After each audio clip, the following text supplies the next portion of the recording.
Assalamualaikum bos, salam sejahtera, salam sehat buat kalian semua. Aku hari ini mau apa biasa hiburan karaoke. Ada yang mau ikut nggak? Nggak sih, aku mau tempat kawan. Tapi aku harus lewat tol, sekitar 5 jam lah aku lewat tol tuh. Nah aku pengen pengen ngasih ya, tips sedikit lah. Ketika kita mau bepergian jauh atau mau lewat tol, yang terutama lewat tol ya. Lewat tol tuh paling bahaya. Aku mau ngasih tips ketika kita masuk tol atau mau bepergian jauh. Ini biasanya ini para bos-bos ini kebiasaan sih, karena dia itu kebiasaan apa-apa nyuruh orang sih. Jadi ketika dia mau pergi sendiri, dia itu nggak ngontrol mobil mas. Pokoknya taunya nyetater berangkat gitu aja. Nah aku pengen ngasih tahu tips-tips ringan dan mudah ketika kita mau bepergian jauh atau mau masuk tol atau mau karaoke ya. Karena kalau kita udah mau karaoke itu mas, mobil harus fit bener mas. Jangan sampai kita nanti bawa purul tengah jalan, mobil macet mas, kerok urusannya. Hilang harga diri kita sebagai laki-laki mas. Ya toh. Pertama kita buka kap. Paling pertama kita ngecek radiator mas. Harus itu. Apalagi mau masuk tol. Sampai tahu sendiri mas, di tol.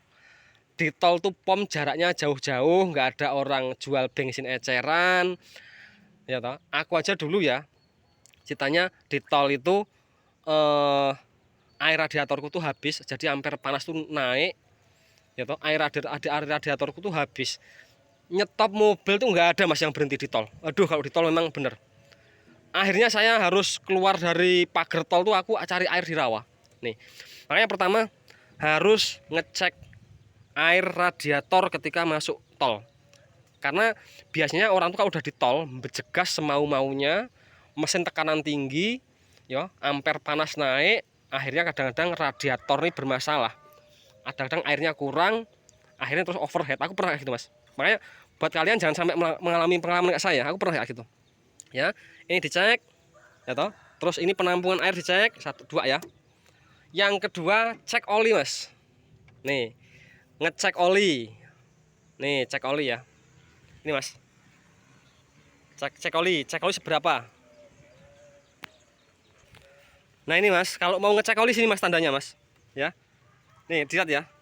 Jadi ini ada tanda F, ada tulisan F, ada tulisan L. Ya, kalau sampai di L itu artinya oli minta ditambah. Nah kita harusnya itu di tulisan F di sini mas. Nih di F sini mas. Jadi ngecek oli gitu mas. Kalau oli Ford Ranger itu rata-rata 8 liter sampai 7 liter. Tinggal ganti filter apa enggak. Nih, jadi oli itu harus di F sini. Minimal di F turun dikit. Tapi jangan sampai oli itu di L. Kalau di L harus ditambah olinya ya. Oke ya, ngecek oli cukup ya. Habis ngecek oli, ngecek air, ya toh. Terus berikutnya ngecek bahan bakar. Nih mas, makanya ampere minyak itu harus hidup, nggak bisa nggak. Nih, nih mas, harus ngecek bahan bakar. Bahan bakar cukup. Ini kalau ngecek bahan bakar semua orang bisa lah. Ya toh. Terus setelah dalam perjalanan, jangan lupa mas, ampere panas. Aku tuh setiap perjalanan ampere panas ini 5 menit sekali saya lirik mas. Saya lihat. Karena aku pernah kejadian. Aku lupa ngelihat ampere panas, aku pernah overheat, mesinku jebol pernah. Gitu. Makanya aku kalau jalan itu pasti yang aku lihat ampere panas. Apabila ampere panas ini sudah naik nggak stabil, berarti mesinnya ada bermasalah. Apa airnya kurang, apa selang radiator bocor, atau apa yang bermasalah, pasti ada yang bermasalah. Aku langsung berhenti nih. Kalau sampai ampere panas naik ya. Makanya dalam mobil itu yang penting diperhatikan, ampere panas harus hidup. Mobil sejelek apapun ampere panas harus hidup. Terus apa itu ampere minyak harus hidup. Kalau yang lain-lain nggak hidup nggak apa-apa lah. Speedometer kayak RPM, kayak FRW, kayak indikator kayak gini ya, ini nggak hidup nggak apa-apa. Cuman kalau ini harus hidup, ini dua ini harus wajib hidup ini. Kalau nggak itu bahaya. Oke ya, salam ya. Semoga bermanfaat video-video saya. Jangan lupa subscribe-nya, jangan lupa towong gurnya subscribe gratis ya toh.